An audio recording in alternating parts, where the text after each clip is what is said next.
Sueur County covers 474 square miles of south central Minnesota and is home to 28,887 residents in 34 cities, unincorporated communities, and 14 townships.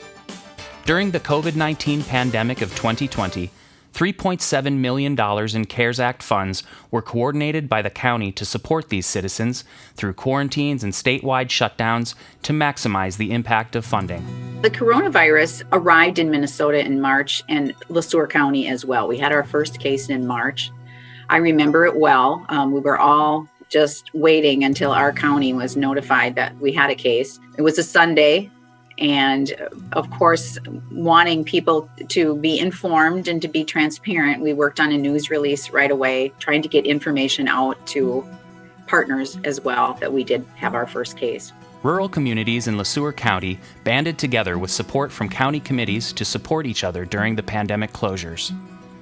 CARES Act funding strengthened existing county programs and supported Sueur County families, reinforcing community resilience through COVID.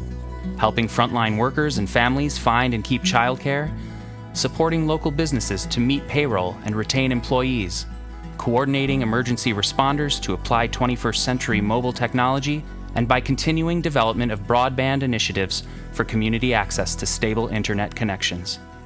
Community resiliency is really the ability for our community to withstand adversity, adjust and adapt to it, and recover. It was important for our county leaders and our CARES Act team to try to put things in place that were going to achieve supporting individuals as well as populations that were vulnerable to lead towards that community resiliency.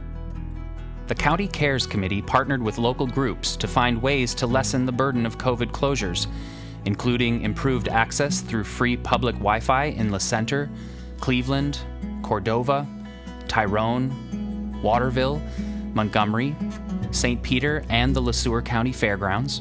The deadline for spending was by December 1st. We had a very short timeline. Get as much information as you can, get tax forms in, get statements of financial loss, and get the dollars in the door as fast as you can. 49% of funds went to repair, install, and activate access to the internet for remote work and schooling, patching holes in coverage, and creating networks for future growth. A group of Sueur County citizens were already focused on creating a stable foundation of internet access for rural communities. A community partnership with the Blandon Broadband Communities Program worked to provide a base of broadband infrastructure and services, support the creation and attraction of a knowledge workforce, spur the adoption of innovation throughout the community, adopt sustainability practices, and address digital inclusion.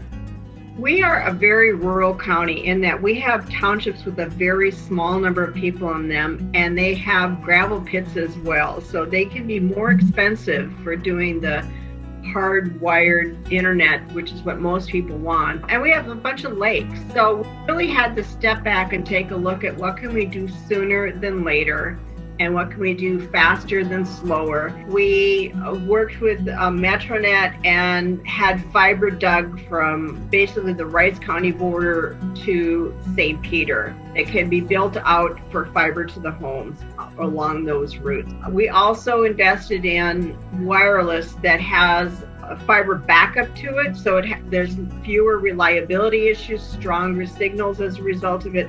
We have a much better umbrella of services across the county. We still have areas that are not reliable, that are not as covered as well as they could be, and that's what we want to build on going out. We want to look at the next round of funding is going to be, again, directly to townships as well as to cities in the county, and how can we partner and look at low-hanging fruit to see who's close to where we can build out and expand our fiber to the door, which is the most reliable internet.